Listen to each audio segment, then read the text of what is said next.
Take 3. This is Sherry. I'm still high off my award, this Spirit of Enterprise. It was awarded by the Chamber of Commerce and Alliance. I appreciate that.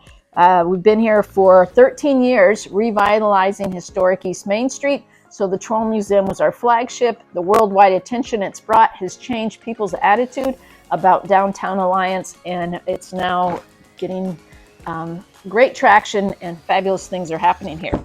So we've been working on this, take 3, this bag here. We're going to dump it and see what we can do. Wrap it up. It feels like there's a big one. I like these big bags. I do not know what this is. It's flat, so I'm going to pull this out. This is from Iowa, Manly, Iowa. Something inside of here. It's been a while. I get behind on these. That is fabulous. Don't know if I ordered that off eBay, but that is a classic, iconic advertisement. This is the original page right out of the magazine. Who remembers when magazines were big like this? The pages were this big. I saved a bunch. I remember as a child cutting out and making vision boards and journals by cutting, scrapbooking with these giant pages. Looks like, it doesn't say which, but this is about the invasion of the trolls taking over. So this is beautiful. This will be added to our collection. I'll put it in a frame. Really love that I got this. Like I said, I'm not sure. Doesn't look like I got it from eBay. But someone sent this to me a while ago, or it ended up in one of my collections. Either way, it's a lot to keep track of. Over 43,000 pieces, trolls, troll dolls, and troll memorabilia. So much comes in. I'm not very diligent about counting every single one because it's all about enjoying it, not about the right brain documenting everything. So this looks like a pretty cool one there.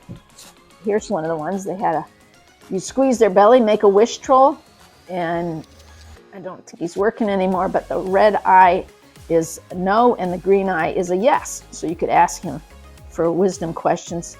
So that's pretty cool. And they had a strange hair. It's a synthetic fiber, but it's almost like a fur on this variation. And they came out in the 1990s. On the bottom, it just says China. We always look at the trolls to identify them. He has super pointed ears, elf ears. So this makes him distinctly unique. You can see the treasure trolls, which came out in 1992 with the gemstone in their belly. Their ears were more pointed. So there's a little treasure troll girl. Their outfits weren't as elaborate as the Russ Berry. So here's a really cool one because he has his lantern here. So here's the engineer for the train. The Troll Hole Museum is located right next to the train tracks. That's why this is the City of Alliance, because the 2 trains came together here in 3 communities. So it was a crossroad. That's a little train on his chest there. So this is a super cool one. He still has a staple in the back, but we'll fix him up. So each troll is different in one way to be counted in the Guinness record. And this one here is a Frankenstein, but looks like someone gave him a butch. I do not think that's original, that Frankenstein was butch, but if you know better, let me know. So this is super cool because he's green, because his arms are out, because he's a different mold. Most of the trolls are the same mold. It's all about the outfit, but there's a few really super cool, unique ones. And yes, I'm hoarding. So I do sell some of the more common trolls pretty easily, but when I get something unique, I still am hoarding. So let's see. Keep watching to the end and I'll tell you which one is my favorite. Oh boy, that's a good one there. This has curly hair. It's what they call a Rudy.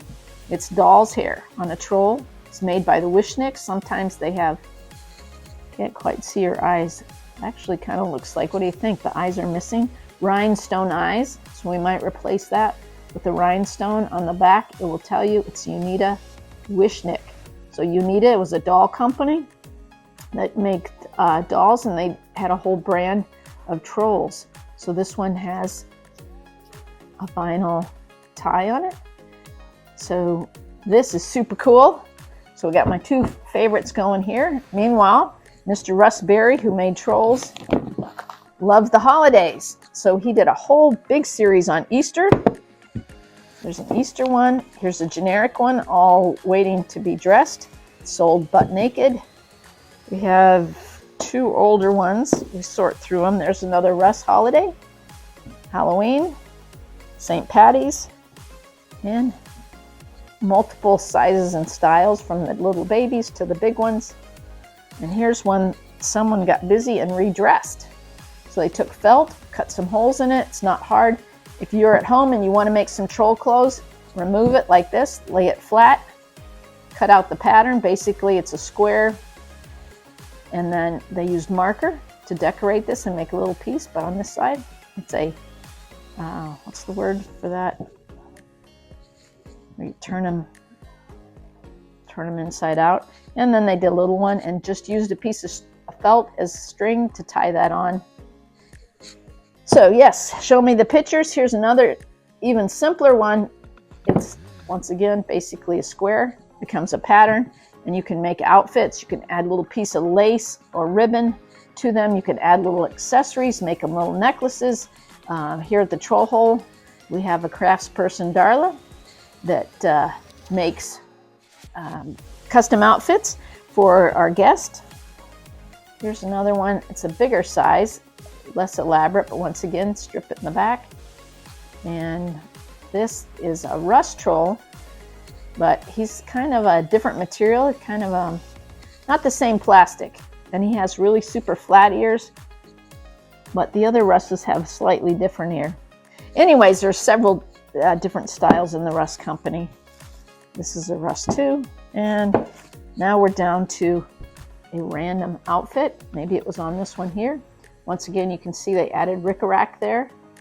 Here's another handmade outfit. So this person really enjoyed making it. Pieces of felt to make an outfit and a dress. This one is super cool because once again, remember Rudy's with the stitched on doll hair? So this is orange. They have little tabs on the back. That's how they pulled them out of the molds when they poured the PVC polyvinyl chloride. It's what they used. So she has this lovely little purple outfit. Typically at the Troll Museum, I leave them in whatever outfits they came, unless they're in need of repair. She had often the tab trolls have these painted eyes, which aren't as attractive as the glass eyes.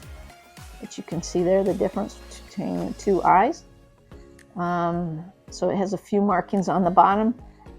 And you can see shiny plastic, not shiny plastic, airbrushed, and glass eyes, the plastic eyes. So there's a lot of variations, but basically these are from the 1960s and 70s. So the last one saved for them. This is a Figgy.